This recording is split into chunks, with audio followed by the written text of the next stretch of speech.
Yeah, well, I didn't even want to be a CEO ever. I always say if I did it, anybody can do it in many cases. And I think when I first started, it was a lot of confusion, a lot of how do I do this? There's a question mark on my forehead.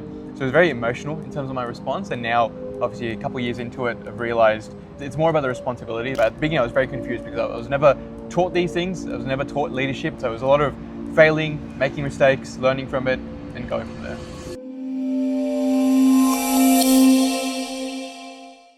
Assalamu alaikum everyone, welcome to the Vantage podcast, and I have the delight of introducing my first and debutante guest, Jahin Tanvir, who I have respected for a long time, or at least for the years that he's been alive. It's been probably a short time in his account, but I've really respected the man he's emerged to be, and someone I thought represents in many respects what Vantage is solving for as an entrepreneur, a leader, and a creator of value in the world. So it's a pleasure having you with us, and you're going to learn a lot of amazing things here about the future of education from someone who's really at the bleeding edge of education. So without further ado, I'm going to pass it on to Jahin to tell us a little bit about himself and his story. But before that, what I wanted to tell you about was why I admire him. So Jahin is probably the Australia's youngest CEO. I don't know if it is, but probably is, right? In and around that. In and around, mashallah. And he is focused on an area that I'm really passionate about, entrepreneurship and education. How do we get more entrepreneurs out there in the world? And that's why I've been so fascinated by his journey. What I wanted to ask you, Jahin, is, as a young CEO who's just pretty much out of school in many respects, how does it feel being on that journey and also given that authority? Is that possible for others to do? Oh, it's definitely possible. If you will obviously touch more about sort of my upbringing, but I always say if I did it, anybody can do it in many cases. And I think when I first started, it was a lot of confusion, a lot of how do I do this? There's a question mark on my forehead.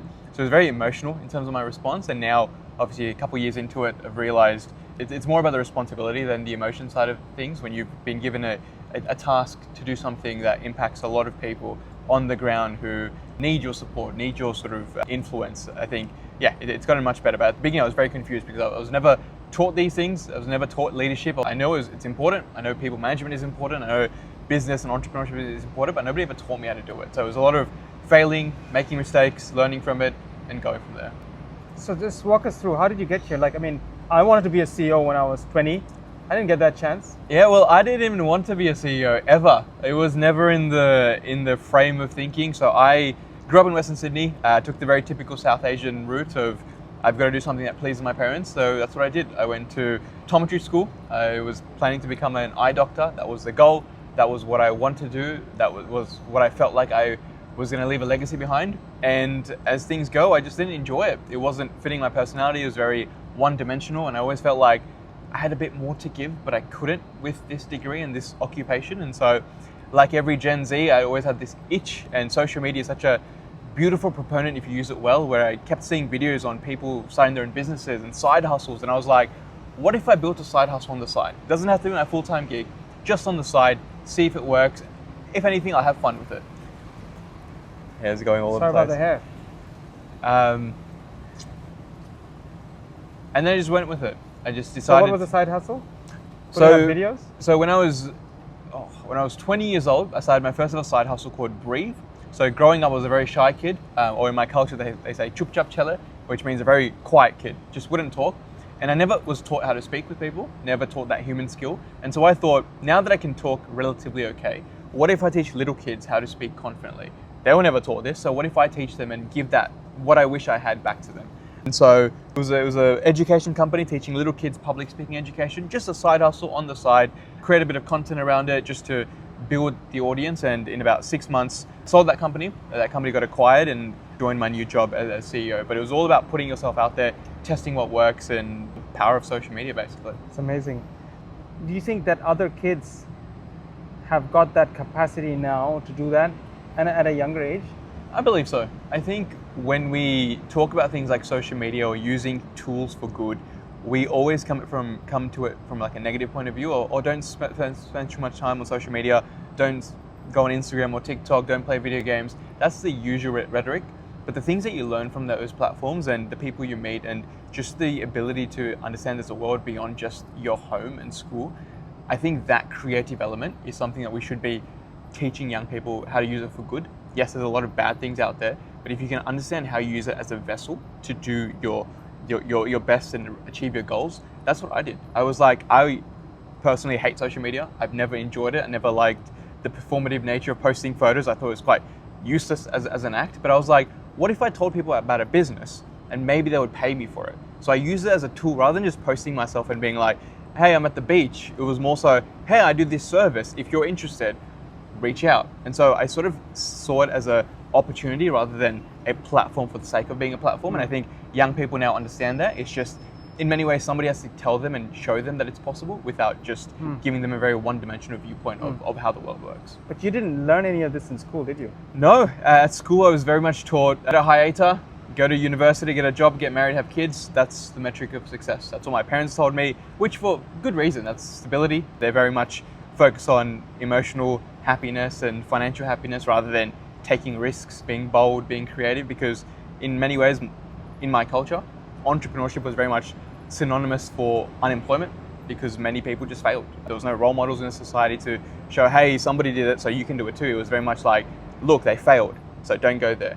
Look at these people who are doctors, engineers, they're doing really well. They've got 2 houses, go towards that. So my whole conditioning was, that's good, that's bad, until I went into it myself, met really cool people beyond my community, and I realized, oh, this is actually a very feasible option for me to take. I just have to, yes, make a lot of mistakes, yes, maybe try to pave the way in some capacity, but it is a possible outcome if I actually pursue it properly. But you didn't have any role models. I mean, for all of those people out there, do you feel vindicated now? Or do you feel like you could speak now that you're a CEO for 2 years and an entrepreneur in some respects, because you've got to really build your business, right? You are the main person responsible for building a business. Do you feel vindicated, or is it like for all of those South Asian parents like we had, and for a lot of the community that we come from, but that Vantage is going to seek to serve as well, they're all concerned about the same thing, which is, am I going to get a job? Am I going to have security for my kids? Because that's the most important thing. I need security because I don't want them to suffer through what I had to go through when I came here in Australia.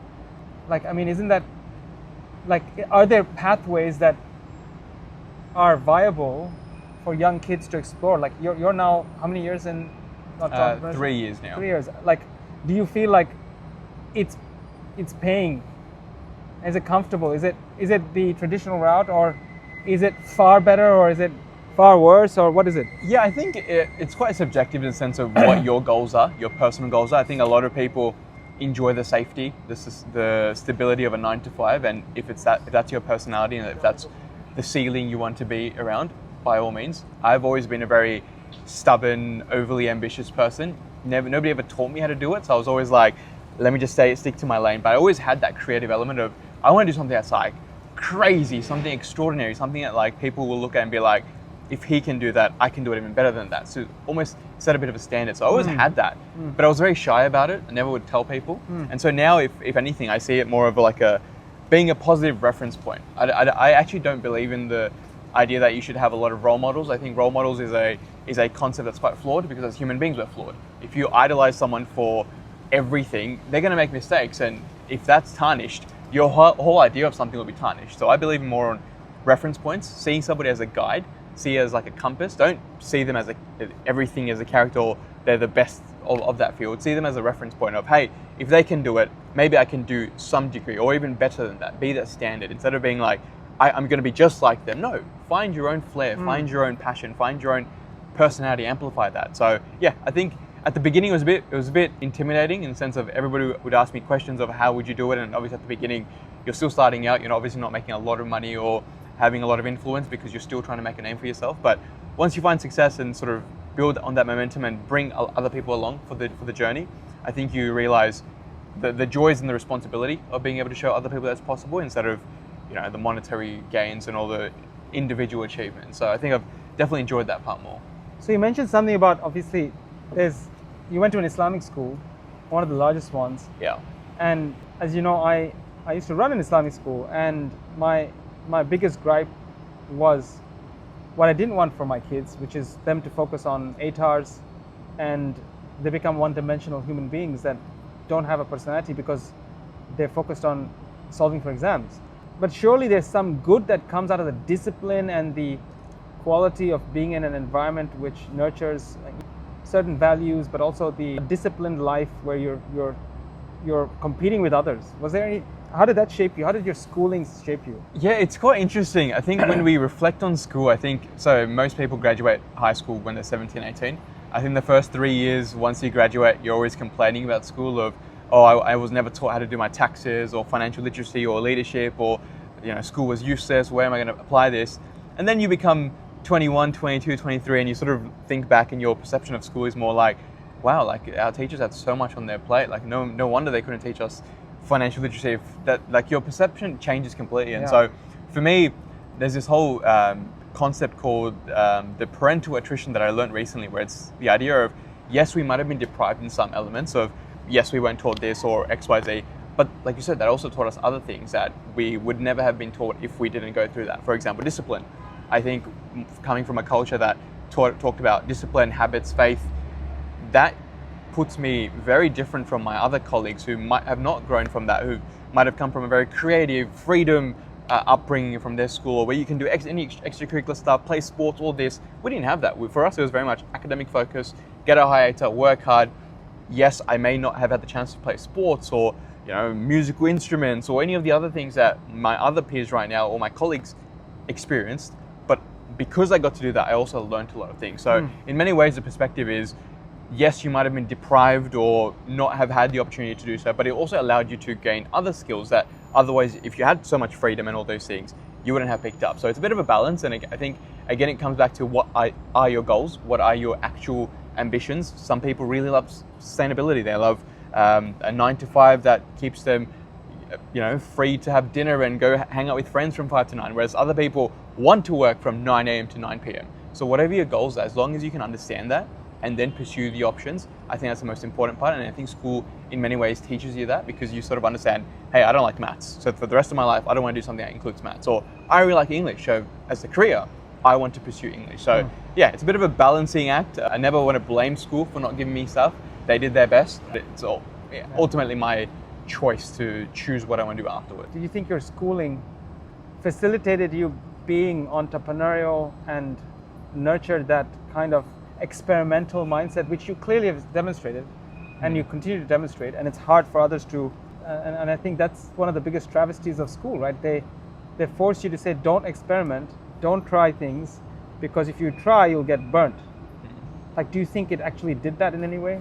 I think in a way. So I definitely had some teachers from school that definitely did support extracurricular stuff, but I think as a whole, I would say it was more steered towards, I don't like using the phrase one-dimensional all the time, but it did teach you to have like a one systemized way of living. In many ways, when I went to university and I realized I don't know how to talk to people, I don't have any people skills, I was never taught these at school, that sort of frustration, misery, lived experience kind of propelled me towards that, hey, let's be experimental now because I've got nothing to lose. I already don't have these skills, so might as well put myself out there at university. So it took me a while, and in many ways, a lot of people don't learn that until they get much older, and then they realize, oh, now it's my turn to change and learn these skills. So yeah, in many ways, I think it did make me want to follow more of like what's perceived as successful, but in other ways, it's like different people have different sort of upbringings. I moved interstate for university. That was a decision I made that my parents didn't want, because they were like, hey,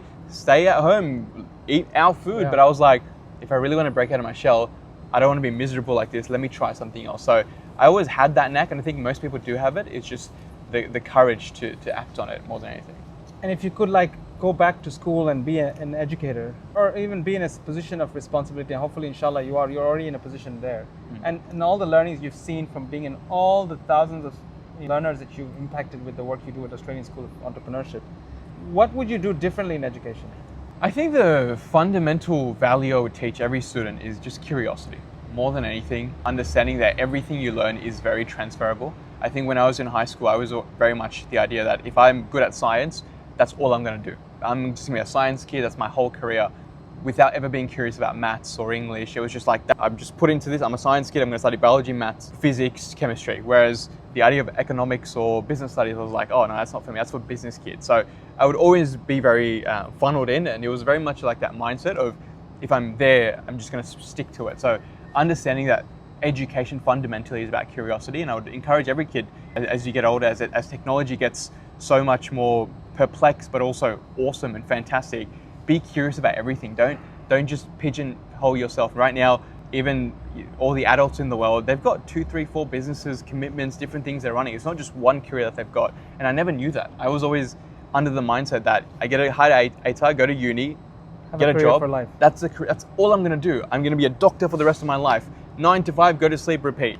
When now I'm seeing so many awesome people who have a 9 to 5 and then have a side hustle and then this project and they're volunteering and they're on boards, and I'm like, that's what I wish I was told. The idea of curiosity, where you can play in this field but also this field, and then if you've got time on the weekend, play in this field. And that comes from the idea of just learning and being open-minded, which in many ways my school, when I was there, didn't encourage. It was very much results, outcomes driven, instead of learn to fail and bouncing back quickly.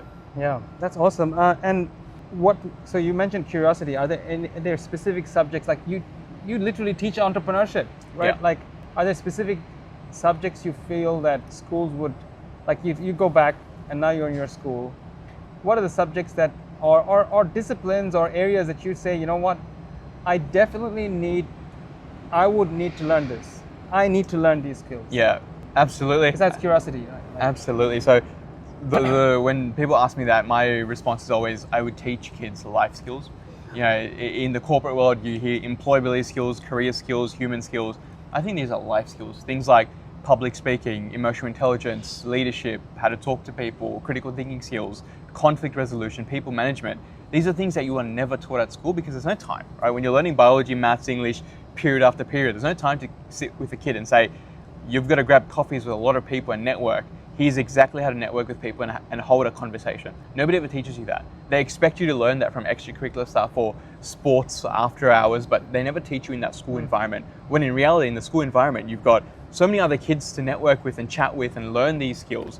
So you're almost expected to learn as you do it, but nobody ever teaches you, here's the structure, here's the tips, now go out and let us know how you found it. So I'd say life skills. When, growing up, it was always, nobody ever teaches you how to do your taxes. Nobody teaches you how to change your tires. But even now, things like AI literacy, using AI for good, tech, coding, everybody can do it. It's no longer a technical skill. It's very much an accessible skill. So teaching them the life skills, right? Yeah. I would say that would be the main thing I would change. In parallel, not replacing anything, but in parallel, and putting emphasis on that to be like, hey, this is as important, if not even more important, especially when you're, as every adult, as every Gen Z research goes, where they change careers every 3, 4, 5, 6 years now, because they lose their emphasis, they lose the motivation. So when they feel that wall being hit, where do you go? If you have these transferable skills, you can go anywhere fundamentally, but we just don't emphasize those skills. One of the things that's really exciting about what you do in your school, and what I'd love, and as you know, Vantage as a school is entrepreneurial. Its whole purpose is to nurture an entrepreneurial mindset in young people, whatever their discipline is, whether it's media, communications, creative arts, or law, government, institutional systems, or technology, innovation, and entrepreneurship. We need everyone to be curious and have those skills to lead and to bring people on a vision and show them that there's a vision, and then an opportunity to gather around that vision, right? Which is the essence of entrepreneurship. There's a whole generation of young Australians who want to build things, who want to, there is a movement towards it, and you right at the center of it. What do you think the system's not giving them, and particularly our Islamic schooling system? Because I don't see enough, and I see a lot of kids, and I mentor a lot of kids who are 24, 25, 30-year-old from many of the Islamic schools, and I'm trying to get them to get out of that, and they want to get out. They've got a devoid of purpose in their work. They're stuck to a mortgage, and they're like, oh, I don't know, it's too hard. I just spoke to another guy the other day, and he's saying, I have all these people who want to do things, but they're like, they want to do it. They know it's the right thing to do. They know that they should be doing things that are purposeful and of contribution to the community, but they just can't get themselves to get out of the whole mortgage trap. What is our system not giving them that they're not being able to do? I think fundamentally it boils down to the mindset you're conditioned with. I think especially our community, our ethnic community, so I grew up in Western Sydney going to an Islamic school, we were very much conditioned with the mindset of safety. Our risk appetite is very, very low, and I don't blame it. There's just not many examples to build that confidence, be like, oh, so many people are doing it, so you can take that pathway. So I think our risk appetite and capacity to be courageous and put yourself out there is very, very low, and that's the mindset thing in many ways. Yes, there's other factors in terms of funding and all these things, but you know, I've seen a lot of people who've broken out of that and received great funding and built massive teams and entities, but it requires a lot of courage and embarrassment and cringe and a lot of criticism until you break out of that. But that area to break out of is very hard, because when you're in there, everybody's going to be talking and saying you're going to fail and all those things. Once you break out of it, everybody will come to you and say, oh, how'd you do it? Can you help me? Can you run a seminar? But that part is, I think, the hardest part. And especially when it comes to business and entrepreneurship, I always say it's very easy to start a business. I think everybody in one area of their life will start a business. Very hard to continue one. You know, most people start a business. How many of them will actually run for more than a month or two, and how many of them will actually generate revenue to make it sustainable? Very, very low. So I think the idea of the mindset of understanding that, yes, to do something great, you have to experience a lot of failure. One of my favorite pieces of advice was fail quickly and fail cheaply. If you can understand that and use it as a principle and learn those skills, in many ways you can use it as building blocks. But again, in many ways, we have that sort of mindset ceiling of, it's not for me. Why? Because XYZ did it and it failed, so why would I try it? Or there's no real example for me to see and emulate, because again, it's not for me. And once you can sort of break out of that, I think a lot of young people especially will see entrepreneurship as a viable option since they're in primary school, high school, but it's just not there yet, because again, the social proof isn't as strong as it is for other communities. Do you see young people's attitudes changing towards trying things out, or are they the same? Or the Gen Z, you know, you're always exposed to them. Oh, I think it's completely changed. I was using the narrative on ABC News last year saying Gen Z is the most entrepreneurial generation ever, and there's a lot of research behind it. I think Gen Alpha is going to break that record completely, because their appetite and how they see the world with tech and AI, and they can literally build something, a platform that would take years on a weekend. I think that whole tech change, young people are early adopters for. They're very comfortable in it. Yes, there'll be skeptics and all those things, but young people obviously are more inclined towards taking a risk. So I'd say absolutely, and I think my prediction, next 2 to 5 years, there'll be a lot more young entrepreneurs from Western Sydney, from Muslim communities, and they'll be social proof and it'll encourage a different generation, but they're going to have to go through a bit of that sticky period of people criticizing and being like, oh, is this legit? You made this in 2 days, not understanding AI, not understanding tech. But I think the attitude's definitely changed. I mean, I know people who've been literally building their entire business stack on AI. Yeah. And in a week, they've built every system that there was. And I was just in a meeting yesterday. So absolutely, you're spot on. It is so evidently possible to do all of that just as a one-person show. But from your experience of teaching all of these young people, do you believe that entrepreneurship is something that you can actually teach, or is something you have to experience, or both? I would say it's a mixture of both. I think you can definitely teach entrepreneurial skills. So to be an entrepreneur, you obviously need an array of skills, things like communication skills, emotional intelligence, leadership, ideation, design thinking. So I think you can definitely teach those skills. But to be an entrepreneur is the idea of having all of that at least 8 out of 10, like having all those skills at an average of 7 out of 10, 8 out of 10. You've got to be relatively good at everything. Because fundamentally, the job of an entrepreneur is to solve problems. The better you can solve problems, the better of an entrepreneur you'll be. The more people's problems you can solve, the more money you'll make, the more you'll scale globally, whatever your goal is. So I think you can definitely teach entrepreneurial skills, but to be a really good entrepreneur, you've got to be, again, have that hunger, be curious, but also have that growth mindset of, I always need to learn. Tech is coming out, AI is changing every week, I always need to learn. So you can definitely teach those entrepreneurial skills, but to be an entrepreneur, in many ways it has to come from that hunger, that mindset of, I want to do something revolutionary, I want to do something that's like paradigm shifting. Can you teach a mindset? Again, it's one of those concepts of, you've got to have that growth mindset fundamentally, but I definitely think you can teach skills, but to be an entrepreneur, it just depends on what's your risk appetite, what's your appetite for failure. Are you able to go through that and break that shell and go from there? So we're both ethnics in some respects, and we come from Southwest Sydney and grew up in the area, as they say, and it's quite exciting there. I just imagine the conversations in what is called a dawat, which is where we hang out, and the uncles have an opinion about the people who have great status and the opinions who don't. Obviously, you've got a great status now because you're a CEO boss man, right? But like, for a lot of people who are starting out, they'd be considered like flops, or you just, what are you doing, wasting your life away? We've invested all this time and effort and energy in you, and you've got the world at your feet. You could be a doctor. What's the conversation you'd have with them? Because presumably you've had many of those conversations. I had those conversations, obviously from a place of authority now, but they probably look at me and they say, "Oh, okay, thanks. You're different, but it doesn't suit us." Because, like, what's the conversation to get them over the line that, you know what, there is a better way, or there's a way that gets them to do that, get the academic outcomes, and do better? Yeah, I mean, I don't want to ruffle any feathers because I still want to be invited back to dawats and stuff over the weekend. But I think my answer to that, so when I first started my job, everybody would ask me, "What are you doing?" My mum was very much, bragging to people about saying, "Oh, he's a chalkhead doctor, he's going to be a chalkhead doctor." And the moment I stopped on that pathway, eye doctor. And the moment I stopped that, and my mum's like, are you a teacher now? Like, what are you doing? A lot of confusion, especially from my family in itself.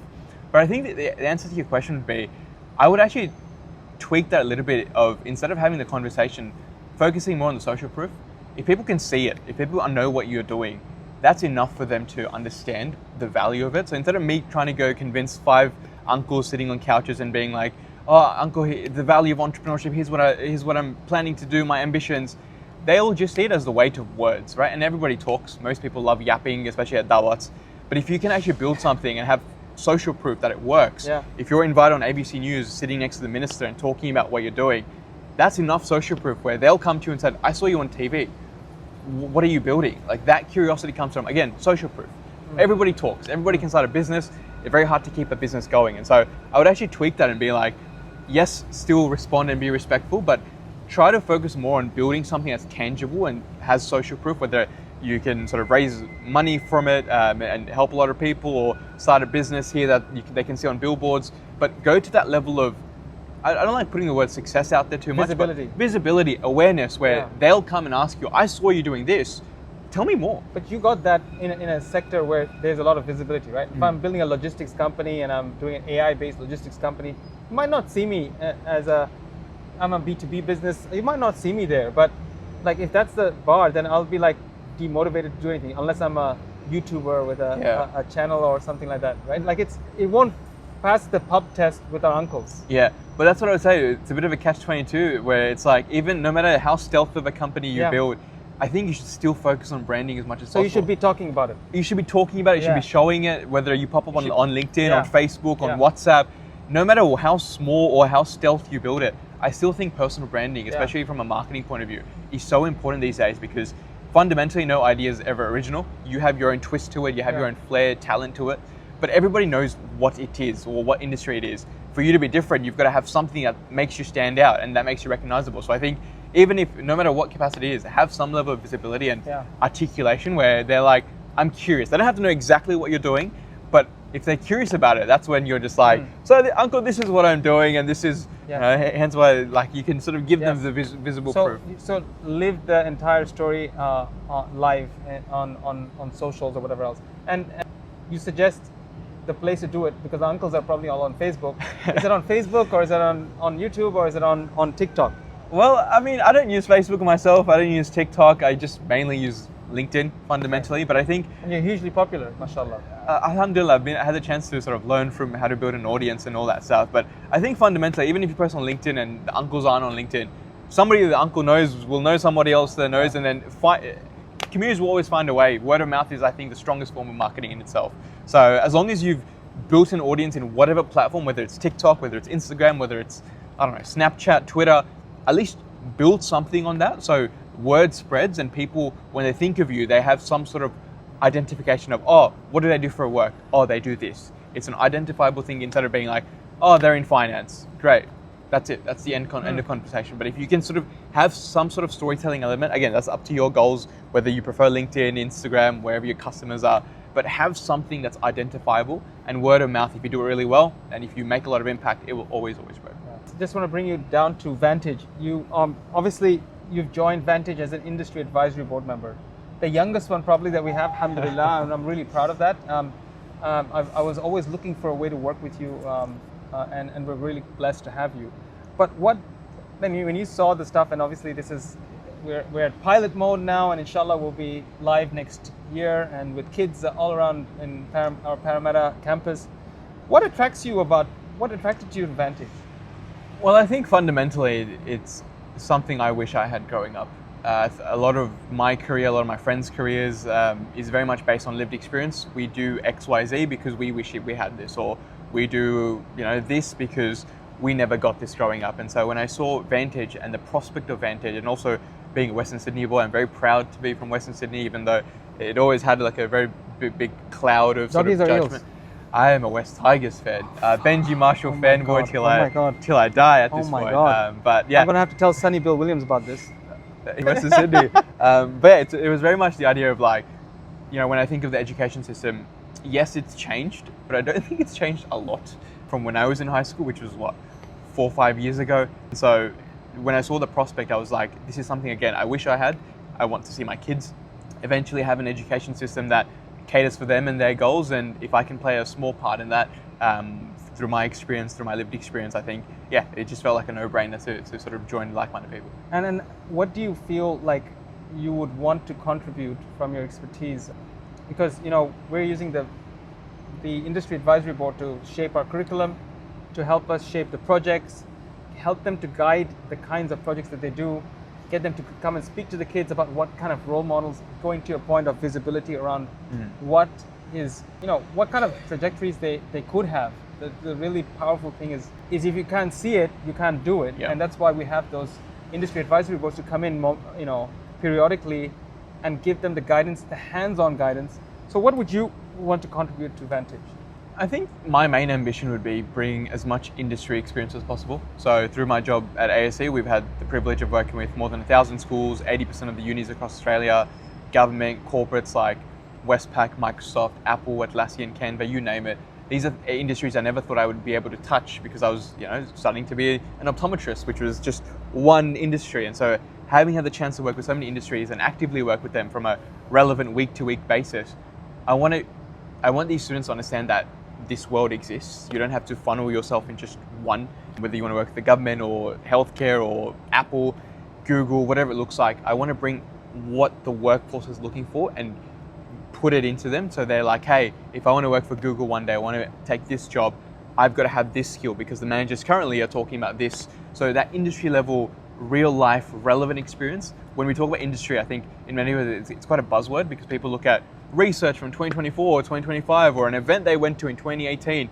But in reality, industry is changing every single week. Yeah. And especially now with AI, every day it's changing. And we get to experience that every single day. I was literally at Google this morning and then Apple last week and the KPMG the week after.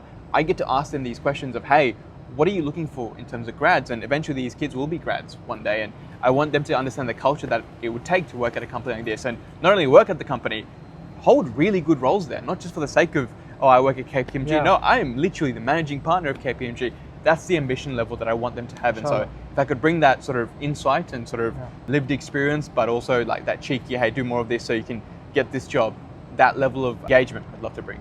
So we have a vision for Vantage graduates. We want them to, all of them, inshallah, to have a business by the time, or let's set up a business and go through that process. Instead of setting up your tax file number and be an employee, we want them to be employers. Goal is, instead of going and, oh, you know what, I've done my 8 hours, I'm going to be setting up a business. And this is the business. I'm in media, I'm going to set up a business. I'm in tech, or I'm in legal, I'll set up a business that's going to do something. What do you think being in an ASE teaches you that a classroom could not? Well, I think it teaches you life skills. Again, I keep coming back to that phrase, when you're an employee, you've got KPIs to meet, 10 KPIs, you've got to meet those 10 KPIs. If you meet all of them, you're successful. In a business, you've got to meet 1,000 KPIs that change every single day, and you've got to be adaptable. You've got to have that growth mindset. So when you run a business and you understand all these skills, they're all transferable. Whether you want to start a business, use it as a side hustle, get a full-time job for 5 years, go overseas, whatever your goals are, if you can have those skills, that transition to different careers becomes so much easier. But the problem I see with myself and my friends and my cohort growing up is very much you get attached and you're just like, oh, this is all I know. I don't want to try any of these things. They look cool, they look aesthetic, they look like a really cool Funky, opportunity, yes, but it's not for me because Yeah. I grew up studying In a very X, Y, different- Z. yeah. So I think I want them to have those life skills and understand that running a business teaches you every single life skill and then some. And And I'm going to flip it around.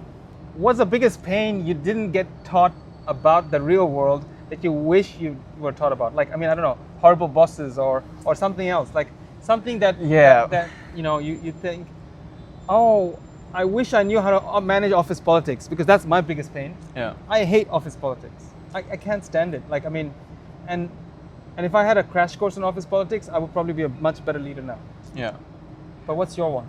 I would say mainly managing emotions, especially managing your own emotions. When you're an adult and you've got a workforce or you've got to manage people, you could have the worst day of your life. You could have zero sleep. You've got to walk in there acting like happy. everything's Yes, okay. Everyone's good. And nobody cares. Like Yes. no matter what you went through, you could have gone through hell in the Yes. morning.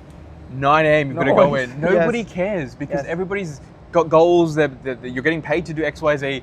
So I wish I was taught emotional intelligence and understanding that fundamentally nobody cares. You care about Yes. your things more than anyone else ever will, and that's okay. You just have to live with that. But how do you do it in a sustainable way instead of being like, I'm going to chunk 5 coffees and go in?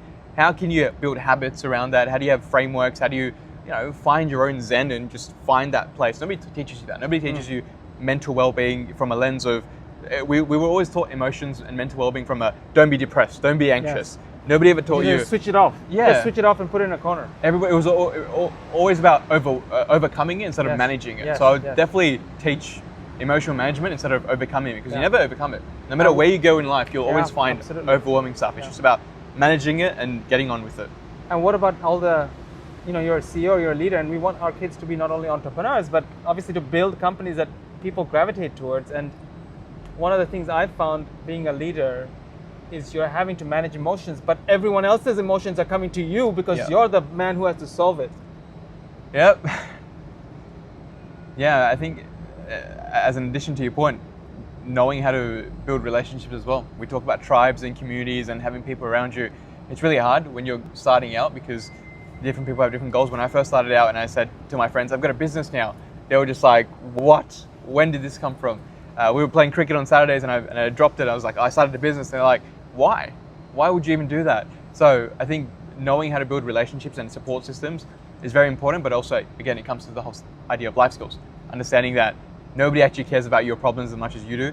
If you have people around them that can take a little bit off your shoulder and knowing how to identify really good people and bring them together, I think that's also another really valuable skill, which I think you do really well, bringing really like-minded people together and seeing what can come out of that, being curious about it and going from there. Awesome.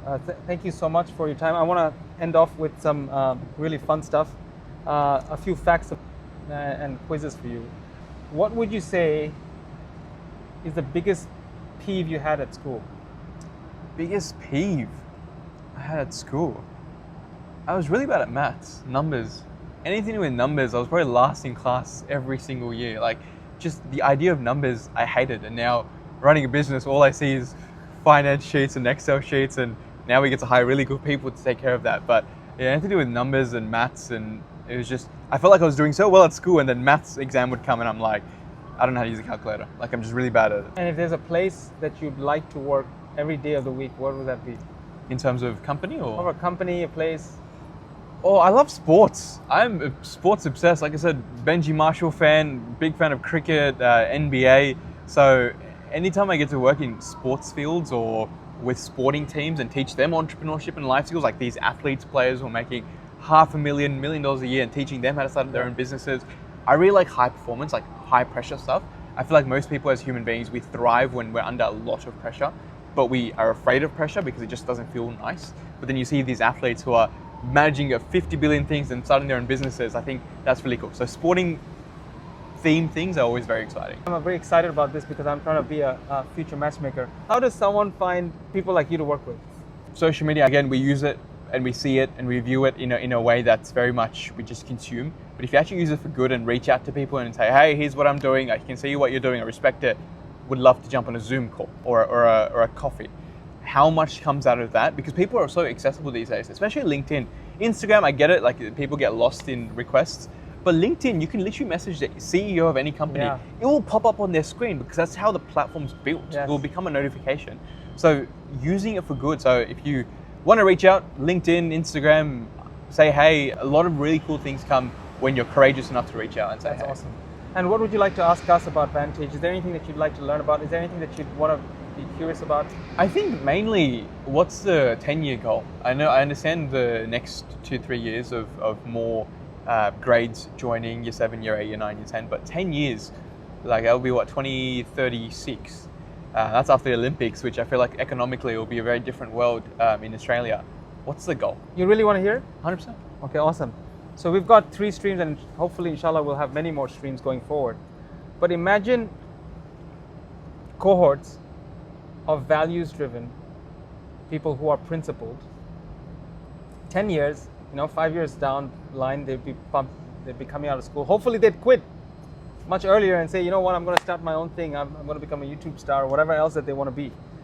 And they're specialists in their areas, and they've gained notoriety in that space. Imagine there's 100 of them that are a cohort, right? What does that mean for the world? And what does it mean for the values-driven and principle-driven world that we want to see in the world, which is we want to build institutions and entrepreneurship, but we want to do it for purpose. We want to do it to serve others. And so the vision for us as Vantage and for the board who've supported this for 3 or 4 years has been, how do we, they could be all over the world, but they are creating a next generation of values-driven companies that are actively shifting the needle when it comes to impact in the world.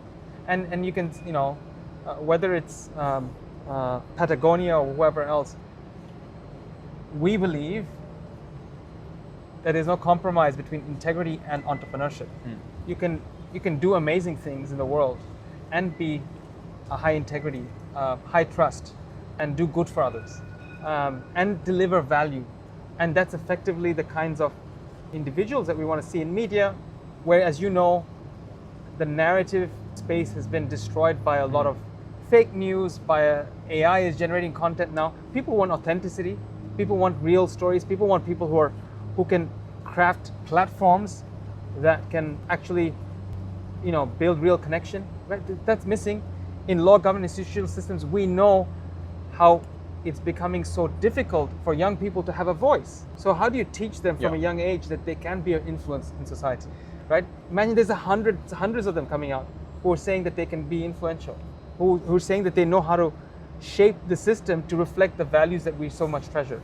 The same thing in technology and innovation entrepreneurship. Imagine building things that actually matter. I invest in companies that are changing the lives of hundreds of thousands of people, literally and effectively changing their lives in terms of their material difference in their livelihoods, right? It's improving their state of their condition. That's the kinds of individuals that we want to nurture, that in 10 years' time, we might not be here, we might not have it, but they're actually building those kinds of people. How does that sit with you? I mean, like I said, it's something I wish I had. The main reason I had a ceiling in my brain was because you don't see it yet. And if you can't be where you can't see it, right? So seeing a pipeline from your own community in many ways will evangelize a lot of people who don't have the enough confidence, but that could be their confidence point. Another question, just one more. Yeah. Why Parramatta?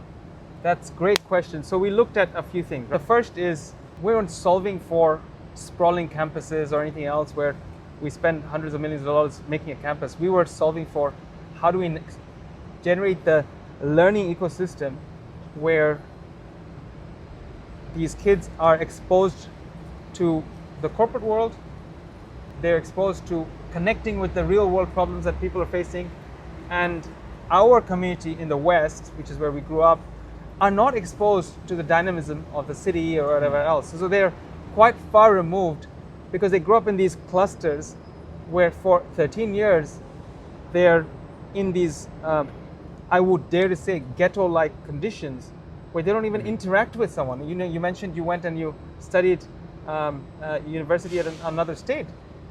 That's a huge transition. Yeah. And I'm sure most of our families wouldn't accept that. Yeah. So how do we expose them in a way that shapes them, but in circumstances where their values are still preserved. Yeah. And so that's why Parramatta was so critical, because it is the second largest city in New South Wales, and it is a hub. And you have all these companies around us, all these not-for-profits, all these other entities that they can just walk on over to.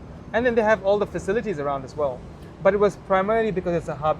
It's right at the center of the northwest of Sydney, which obviously is a big population of our community, the ethnic community, and also just generally Western Sydney, and Southwest Sydney, where there's a lot of people. And we are the first Islamic school in Parramatta, which is amazing.